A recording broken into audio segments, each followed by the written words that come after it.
नमस्कार साथियों, आपका हमारा चैनल ड्रीम तक पे स्वागत है। आज के इस सेशन में हम सीखेंगे संधि। कंपटीशन एग्ज़ाम का ऐसा कोई भी एग्ज़ाम हो जिसमें कि अगर आपका हिंदी व्याकरण से सवाल आता है और वो भी संधि से, तो आज इस वीडियो देख लेने के बाद आप उस सवाल को कभी भी मिस नहीं कर पाएंगे। सवाल चाहे जितना ही क्यों ना कठिन हो, आप उसको एकदम हवा में उड़ा कर आएंगे। आज हम आपको ऐसा ट्रिक सिखाएंगे जिससे आप संधि के हर सवाल को एकदम धुआं उड़ा देंगे। इस वीडियो में आपको हम सिखाएंगे संधि और उसके हर प्रकार को, चाहे वो किसी भी प्रकार का संधि हो, देखकर आंसर बताएंगे आप। तो आइए चलते हैं सवाल की ओर। इसमें देखिए, पहले हम जान लेते हैं कि संधि कहते किसको हैं। ठीक है, संधि से पहले हम समझ लेते हैं वर्ण क्या है। जैसे क, ख, ग, ये सब क्या है? वर्ण है। ठीक है, ये आपका क जो है और ओ से मिलकर बना होता है। क जो है आपका क और अ से मिलकर बना होता है, तब ये हमारा टोटल क बनता है। ठीक है, अर्थात इसमें स्वर और व्यंजन की मात्रा होता है, तो इसको हम क्या कहेंगे? वर्ण कहेंगे। ठीक है, और स्वर तो आप जान ही रहे हैं, हिंदी में स्वर 11 होता है। अब जानेंगे कि शब्द किसको कहते हैं। जब यही वर्ण से कोई सार्थक शब्द बनता है तो उसको हम शब्द कहते हैं। जैसे राम, ये एक शब्द है। ठीक है, संधि किसको कहते हैं? जब दो वर्णों के मेल से जो विकार उत्पन्न होता है उसे ही हम संधि कहते हैं। ठीक है, जैसे देवालय। देखिए, जब देवालय को आप तोड़ते हैं तो वो में जो है आपका ओ है और आलय में जो है आपका आ है। ठीक है, ये भी वर्ण, ये भी वर्ण, तो वर्णों के मेल से विकार उत्पन्न हुआ है, तो इसी को हम क्या कहेंगे? संधि कहेंगे। इसी तरह से और भी कई सारा उदाहरण है। इसमें देखिए, परीक्षा जब आप बोलते हैं तो आखिरी उच्चारण में क्या आता है? आ आता है। उसके बाद अर्थी जब बोलते हैं तो क्या आता है? ओ आता है। यही आपका वर्ण है। तो वर्ण का मेल यहाँ पे हो रहा है, इन दोनों के मेल से जो है ये बना, तो इसको हम संधि कहेंगे। ठीक है, और ये जो टूटा हुआ पार्ट है इसको क्या कहेंगे? संधि विच्छेद कहेंगे। यहाँ देव जोड़ालय क्या है? संधि विच्छेद है। संधि विच्छेद बोला जाएगा तो तोड़ के बताना है, संधि बोला जाएगा तो कंप्लीट वर्ड बताना है। ठीक है, आप संधि समझ गए बढ़िया से। हम आपको अब लेकर चलेंगे संधि के भेद में, और हर भेद को एकदम ऐसा ट्रिक से बताएंगे, एकदम चुटकियों में आप उत्तर बताएंगे। तो जानते हैं संधि के कितने भेद होते हैं? तो संधि का आपका 3 भेद होता है। ठीक है, स्वर संधि, व्यंजन संधि और विसर्ग संधि। बारी बारी से तीनों के बारे में जान लेते हैं। पहला है आपका स्वर संधि। स्वर संधि कहते किसे हैं? ये आपसे एग्जाम में पूछा नहीं जाएगा, लेकिन फिर भी आपको हम समझा देते हैं। ठीक है, अगर कोई आपसे बच्चा भी पूछ ले तो आप उसको भी जवाब दे पाएँ। ठीक है, वहाँ पे आपको मूर्ख बने नहीं रहना है। और एग्ज़ाम का तो बात ही छोड़ दीजिए, वहाँ तभी सवाल धुआं धुआं होगा। अभी देखिए, इसमें संधि क्या है, स्वर संधि क्या है। इसमें देखिए, दो स्वरों के मेल से जो विकार उत्पन्न होगा उसे ही हम स्वर संधि कहेंगे। जैसे सूर्यास्त। देखिए, जब सूर्यास्त को जब हम तोड़ते हैं तो सूर्य प्लस अस्त में टूटता है, तो सूर्य का जो आखिरी वर्ड है उसमें उच्चारण में क्या छिपा है? अ है, मतलब य में ओ आया है। ठीक है, और अस्त में शुरुआत वर्ड क्या है? अ है। तो यहाँ पे देखिए, ये अ क्या है? स्वर वर्ण है, और ये क्या है? स्वर वर्ण है। तो यहाँ यही बोला गया, दो स्वरों के मेल से, तो स्वर का मेल हो रहा था, तो दो स्वरों के मेल से जो विकार होता है उसको हम स्वर संधि कहते हैं। आप समझ गए। इस तरह का कई उदाहरण है स्वर संधि का, जैसे महात्मा हो गया, रमेश हो गया, और भी कई उदाहरण है। ठीक है, अब हम सीखेंगे स्वर संधि का भेद। स्वर संधि का 5 भेद होता है। दीर्घ संधि, गुण संधि, वृद्धि संधि, यण संधि, अयादि संधि। इसको शॉर्ट में आप ऐसे बोल सकते हैं, दीर्घ, गुण, वृद्धि, यण, अयादि। ठीक है, 5 संधि होता है स्वर संधि का भेद। इसको आप रट लीजिए, क्योंकि एग्जाम में जब संधि के भेद से आएगा तो ये सब चर्चा जरूर रहेगा। ठीक है, लोग इसी में फंस जाते हैं, तो इसमें आपको फंसना नहीं है। आज आप वीडियो शुरू से अंत तक देख लीजिए, फिर आप लाइव में कभी नहीं स्वर संधि के सवाल में आप फंसेंगे, या किसी भी तरह का संधि हो, एक भी सवाल नहीं फंसेंगे आप, चाहे कितना ही कठिन क्यों ना वर्ड हो। यह है हमारा पहला दीर्घ संधि। स्वर संधि का पहला भेद है दीर्घ संधि। दीर्घ संधि को हम पहचानें कैसे? जो भी आपके पास शब्द रहेगा दिया हुआ ना, उसमें देख लीजिएगा कि आ है कि नहीं। उच्चारण जब आप करेंगे तो आ आएगा, चाहे दीर्घ ही का उच्चारण आएगा, चाहे दीर्घहु का आएगा। ठीक है, यही 3 वर्ड रहेगा, समझ जाइएगा कि दीर्घ संधि है। कैसे? देखिए उदाहरण से, जैसे यहाँ मतानुसार लिखा हुआ है, मता आ आया, यहाँ पे देखिए तो उच्चारण में त के बाद जो है आपका बोलने में आ आएगा, मता आ आया, तो हो गया आपका दीर्घ संधि। उसी तरह से देवालय को जब आप पढ़ेंगे, देवा आया तो हो गया आपका दीर्घ संधि। इसी तरह से देवागमन हो गया, महात्मा हो गया। अब इसमें देखेंगे अतीव, देखिए दीर्घई का उच्चारण ना चारा आ रहा है, यहाँ देखिए दीर्घई दिया भी है तो हो गया दीर्घ संधि। यहाँ भी देखिए दीर्घई दिया हुआ है, हो गया आपका क्या दीर्घ संधि। देखिए रजनीश, रजनीश में देखिए दीर्घई आया तो हो गया आपका दीर्घ संधि। भानुदय, देखिए यहाँ पे दुर्गाऊ है, दुर्गाऊ को क्या ऐसे भी लिखते हैं, ये मात्रा रूप में है, ये वर्ण के रूप में है, तो यहाँ पे दुर्गाऊ भी है तो हो गया आपका क्या दीर्घ संधि। लघुड़मे में भी है दुर्गाऊ, इसमें भी है, इसमें भी है। बस आपको यही 3 वर्ड ध्यान में रखना है, आ दीर्घ ही दुर्गाऊ।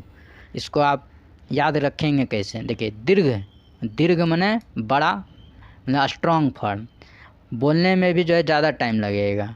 जैसे ओ आ हर सही दीर्घई आप बोलते हैं तो ये सब जो टर्म है आ दीर्घई दुर्गाऊ, ये सब ज़्यादा हवा निकलता है मुँह से, समझ जाइएगा कि दीर्घ में जो है स्ट्रॉन्ग वाला फॉर्म है। समझ गया दीर्घ संधि। अब दीर्घ संधि से एक भी सवाल नहीं छूटेगा, जैसे जैसे आगे बढ़ेंगे आप जो उसका हर भेद को क्लियर कर लेंगे। देखिए यहाँ पे नेक्स्ट में हम देख रहे हैं गुण संधि। गुण संधि में पहचान क्या है, वर्ड में जो है आपका ए या ओ या अर का मात्रा रहेगा, ठीक है। जैसे देखिए सुरेंद्र, ठीक है, यहाँ देखिए ऊपर में एकड़ का ए मतलब क्या, एकड़, ओकर का मात्रा मतलब क्या, ऊपर में एकड़ नीचे में आकर रहता है, ओकर का मात्रा होना चाहिए अर, और ये जो अर है ये ऋषि वाला अर होगा या ऊपर रेफ वाला, ठीक है। तभी हम समझेंगे आगे। यहाँ देखिए सुरेंद्र में एकड़ आ गया, नरेश में एकड़ आ गया, महेंद्र ये आपका क्या आएगा गुण संधि में आएगा चूँकि ऊपर में एकड़ है। महेश, विरोचित, देखिए ऊपर में क्या है ओकर की मात्रा है। जलोर्मी ओकर की मात्रा है। महोदय ओकर की मात्रा है। महोत्सव ओकर की मात्रा है। दयोर्मी ओकर की मात्रा है। देवर्षि, इसमें भी देखिए र अर का मात्रा आ रहा है, देवर्षि में क्या है अर का मात्रा। सप्तऋषि में क्या है अर का मात्रा। महोदधि ओकर का मात्रा, तो सब जो है गुण संधि का भेद हो गया। तो आपको जो है बस यहाँ पे 3 वर्ड याद रखना है, ए ओ अर, ये आपका गुण संधि का पहचान है, मतलब ये आपका एक तरह का ट्रिक है, ठीक है। आप इसको हो सके तो कॉपी में नोट डाउन कर लीजिए, आपके लाइफ के लिए जो है हिंदी ग्रामर का ये इम्पोर्टेंट चैप्टर है और एग्ज़ाम के लिए रामबाण ट्रिक है। ऐसा ट्रिक आपको जो कहीं नहीं मिलेगा। आगे चलते हैं। देखिए ये आपका वृद्धि संधि है, सब स्वर संधि का भेद है, 5 भेद होता है, ये तीसरा भेद है वृद्धि संधि। इसका पहचान क्या है आपका ए औ, ठीक है। ऊपर में आयकर की मात्रा आएगा, यहाँ भी देखिए आयकर की मात्रा, आयकर की मात्रा, जहाँ आयकर की मात्रा आ जाए समझ जाइएगा वृद्धि संधि है, ठीक है।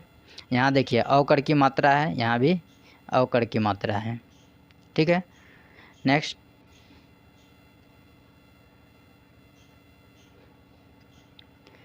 इसमें देखिए यण संधि में क्या पहचान है, यो वाला टर्म रहेगा। अब यो में आकर भी लगा रहेगा या हर्षु कर भी रहेगा या यो द्रुहु कर भी रहेगा, कुछ भी हो सकता है, लेकिन यो अवश्य रहेगा, ठीक है। तो अगर यो का मात्रा है तो यो भी आ सकता है, या भी हो सकता है, यू भी हो सकता है। इसी तरह से वो, तो इसमें आपका 3 मात्रा मेन रूप से होता है, य व र, और ये जो र है त्रो का उच्चारण देता है, मतलब त्रो लिखा रहेगा, ठीक है। ये आपका यण संधि है। जैसे देखिए अत्यधिक, अत्यधिक में यो आया, यद्यपि देखिए यो आया, यद्यपि को आप ऐसे भी लिख सकते हैं, ठीक है। तो इसमें जो है यो का मात्रा छिपा रहता है। इत्यादि में देखिए यो आया, अत्याचार में देखिए यो आया, या यहाँ पर है, यहाँ पर भी या है। अन्वय देखिए यहाँ वो है, यहाँ भी देखिए वो है। तो हर तरह का लेटर जिसमें कि यो आ जाए चाहे वो आ जाए वो आपका यण संधि होगा। न्यून, प्रत्येक, स्वच्छ देखिए यहाँ वो है, स्वागत, ठीक है। अन्वेषण देखिए वो है। मात्रा ज्ञान यहाँ देखिए त्रो आया, यहाँ पे त्रो है ना। पित्राज्ञा, ये सब क्या है यण संधि है, समझ गए आप। नेक्स्ट अयादि संधि, 5वां भेद है आपका अयादि संधि। इसका पहचान क्या है, अयादि में देखिए यहीं लिखा हुआ है अय, अगर ध्यान से देखेंगे अयादि में ही अय लिखा हुआ है, देखिए अय ही रहेगा शब्द में, अय आय आई, या अब रहेगा तो अब से कुछ भी बन सकता है, जैसे आवी आबू। ठीक है, मेन रूप से आपको ये वाला वर्ड याद रखना है। ठीक है, बस इसी से आपका क्लियर हो जाएगा। जैसे नयन, नयन यो में देखिए ओ है और यो है, नो में यो ओ, तो नयन में नो यो नो, नयन हुआ ना, तो यो के पहले ओ आया, नो में ओ है तो नयन हो गया। शयन, नायक, इसी तरह से गायक, नायिका, ई का देखिए यहाँ पर ये आ रहा है नायक, ना का मात्रा में आ आया और यो के मात्रा में हर्षिकर आया तो आया यहाँ पे नायिका हो गया। इसी तरह से पवित्र, वो वाला टर्म, पावन, भावुक, वो वाला टर्म, यहाँ देखिए उक है ना आऊ, यहाँ पर भी आऊ आया है। नाविक, तो ये सब आपका क्या हो गया, अयादी संधि हो गया। तो स्वर संधि का 5 भेद, दीर्घ गुण वृद्धि यन अयादी, सबका भेद का प्रकार सीख लिए, सबका पहचान सीख लिए। ये आपका स्वर संधि खत्म हो गया। ठीक है, अब स्वर संधि में आप कभी नहीं फंसेंगे। ठीक है, अब 2 संधि और बचा है, उसको भी हम बता देते हैं। व्यंजन संधि, व्यंजन संधि तो बहुत हल्का है, इसमें तो कुछ है ही नहीं। देखिए व्यंजन संधि में क्या होता है, अगर परिभाषा याद रखना चाहते हैं बच्चा बुजुर्ग बताने के लिए तभी याद कर लीजिए, और नहीं तो कोई दिक्कत नहीं, इस सबको आप याद भी नहीं करें कोई दिक्कत नहीं है। जैसे व्यंजन के बाद जो है स्वर या व्यंजन का आने से जो विकार उत्पन्न होता है उसको व्यंजन संधि कहते हैं। जैसे देखिए बागीस, बागीस को जब आप तोड़ेंगे तो वाक जोड़ इस लिखते हैं। क क्या है, व्यंजन है, देखिए ये व्यंजन हुआ। के बाद बोला स्वर या व्यंजन आएगा, देखिए ई क्या है, स्वर वर्ण है, तो हो गया ना व्यंजन संधि का उदाहरण। ये तो हुआ तरीका जो नॉर्मल किताब से आप पढ़ते हैं। अब इसमें आपको टेक्निक सिखाएंगे कैसे पकड़िएगा। चलिए देखिए कैसे पकड़िएगा, पहचान देख लीजिए। व्यंजन संधि का क्या पहचान होता है, तोड़ने के बाद हलंत आना चाहिए, हलंत आ गया तो व्यंजन संधि हो गया। या ऐसा वर्ड लिखा रहेगा जिसमें कि वर्ण का मात्रा आधा गो रहेगा, आधा समझते हैं, जैसे देखिए स्वच्छंद में चो आधा गो है, यही वाला चीज़ आधा मात्रा रहेगा। या तो ये न रहेगा या प वाला सो रहेगा, अर्थात मूर्धन्य सो रहेगा। ये 3-4 वर्ड है, व्यंजन संधि का पहचान है। ठीक है, अब जैसे देखिए इसमें देखिए दिग्गज आधा वर्ण वाला है, हो गया ना व्यंजन संधि। इसमें है आधा वाला नहीं है, कोई नहीं मिला, जब कोई नहीं मिलेगा तब तोड़ना है, तो इसको तोड़ेंगे आज़ादी को तो क्या होगा, अच जोड़ आदि। तो यहाँ पे चौ में क्या है, हलंत है, हलंत आ गया तो हो गया व्यंजन संधि। उद्योग, उद्योग में देखिए इसमें पहले से हलंत है तो ऐसे हो गया, जहाँ हलंत दिख गया तो ऐसे हो गया। सद्भावना, ये तो स्पष्ट दिख ही रहा है, जहाँ दिख रहा है तो उसमें तोड़ना वरना नहीं है, जहाँ ना दिखे वहाँ ये काम करना है तोड़ने वाला। अब जी में देखिए आधा वर्ण है, आधा आया, हो गया व्यंजन संधि। इसमें भी देखिए आधा वर्ण है, ये भी आधा वर्ण वाला है, ये भी आधा वाला आधा वाला आधा वाला आधा वाला आधा वाला आधा वाला आधा वाला, सब आधा वाला, सब व्यंजन संधि। और उदाहरण देख लेते हैं।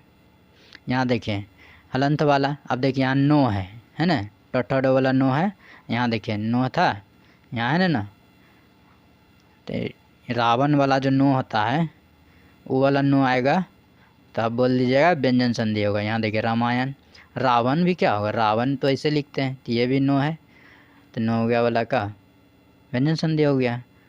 संकलन, देखिए इसमें नहीं पता चलेगा आपको, नहीं तो ये आधा गो वाला है ना तो हलंत दिया है तो इसको तोड़ना पड़ेगा आपको। संकलन का कैसे तोड़ेंगे, सम जोड़ कलन, तो यहाँ पे देखिए मम हलंत आया तो हो गया व्यंजन संधि। जहाँ कुछ ना दिखे पहचान व्यंजन संधि में, ना हलंत दिखे ना आधा वाला दिखे, ना टवर्गी नो दिखे ना मूर्धन्य सो दिखे, तब तोड़िए। तोड़ने के बाद देखिए हलंत आता है कि नहीं, ज़रूर हलंत आएगा, हलंत आएगा तो जाएगा व्यंजन संधि में, नहीं आएगा तो फिर जाएगा स्वर संधि में। और क्या है, समझ गए। संयोग, संयोग को तोड़ेंगे तो क्या लिखेंगे, सम जोड़ योग, यहाँ मोह में हलंत, फिर तो हो गया आपका व्यंजन संधि। संगति में भी वही सम जोड़ गति, संहार में भी सम जोड़हार। यहाँ देखिए विषाद, इसको तोड़ने नहीं, पो वाला सो आ गया है अर्थात मूर्धन्य सो, व्यंजन संधि, ये भी आपका व्यंजन संधि। व्यंजन संधि खत्म। व्यंजन संधि का कोई भेद उद नहीं होता है, एकदम साफ सुथरा है। अब चलेंगे विसर्ग संधि में।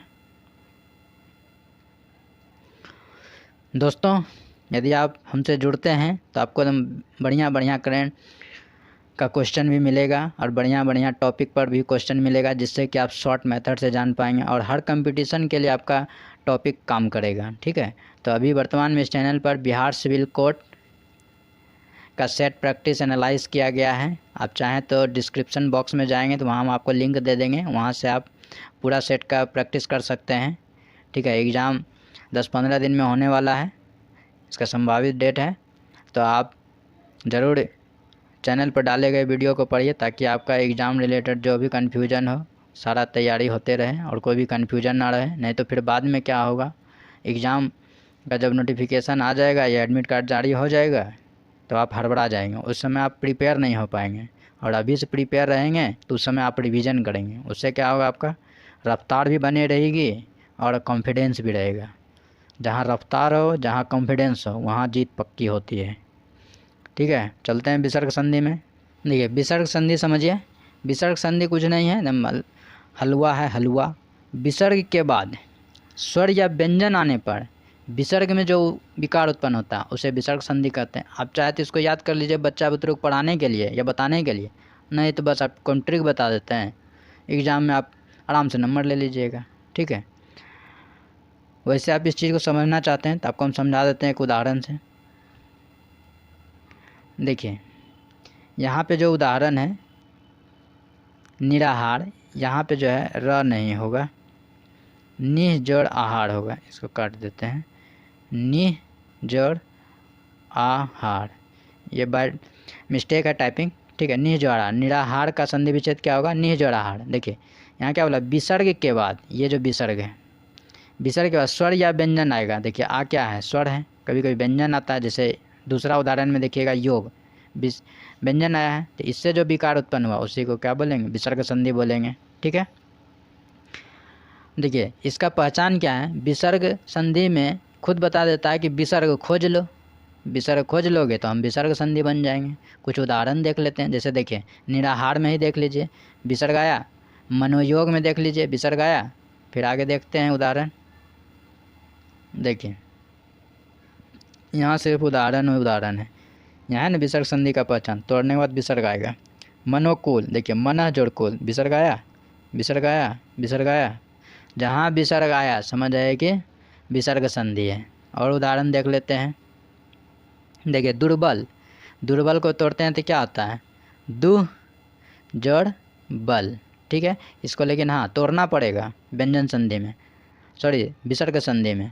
जब वर्ड टूटेगा तभी पता चलेगा कि विसर्ग है कि व्यंजन है, तो इसको तोड़ना पड़ेगा। दुर्जन, दुर्जन को तोड़ते हैं तो क्या लिखते हैं, दुह जोड़ जन। निश्चित का क्या होता है, निह जोड़ चित। निष्कपट का क्या होता है, निह जोड़ कपट। ठीक है, निष्ठुर का क्या होता है, निह जोड़ ठुर। तो जहाँ विसर्ग आया हो गया आपका क्या, विसर्ग संधि। इसी तरह से निस्तेज का क्या आ जाएगा, निह जोड़ तेज। निरोग का क्या आ जाएगा, निह जोड़ रोग। प्रातः काल, इसको तोड़ने की आवश्यकता नहीं है, विसर्ग तो है ही पहले से। पुरस्कार क्या होगा, पुरः जोड़ कार। जहाँ विसर्ग वहाँ आपका विसर्ग संधि। ये आपका देखिए 10-15 मिनट का वीडियो है, लेकिन हिंदी ग्रामर का संधि चैप्टर का महत्वपूर्ण अध्याय है। और इस महत्वपूर्ण अध्याय को आज हम बहुत शॉर्ट तरीके से बता दिए हैं, ताकि आपका हर सवाल बहुत ही कम समय में बन जाए। ठीक है, तो अभी जो सिविल कोर्ट का एग्ज़ाम होने वाला है उसमें तो हिंदी भर भर के पूछेगा, तो अब जो आपका संधि से एक क्वेश्चन भी नहीं छूटेगा। ठीक है, आपसे अलविदा लेते हैं। चैनल पर अपलोड होने वाले हर वीडियो को आप देखिए, आपके एग्ज़ाम रिलेटेड वीडियो अपलोड किया जाएगा। अगर आप तक चैनल सब्सक्राइब नहीं किए हैं और ना ही लाइक बटन दबाए हैं तो ये दोनों काम आप ज़रूर कर लें, ताकि आपको इस तरह का वीडियो मिलता रहे और आप भी खुश रहें और हम भी गदगद रहें। धन्यवाद, आपके पास अब आएंगे नेक्स्ट वीडियो में। जय हिंद।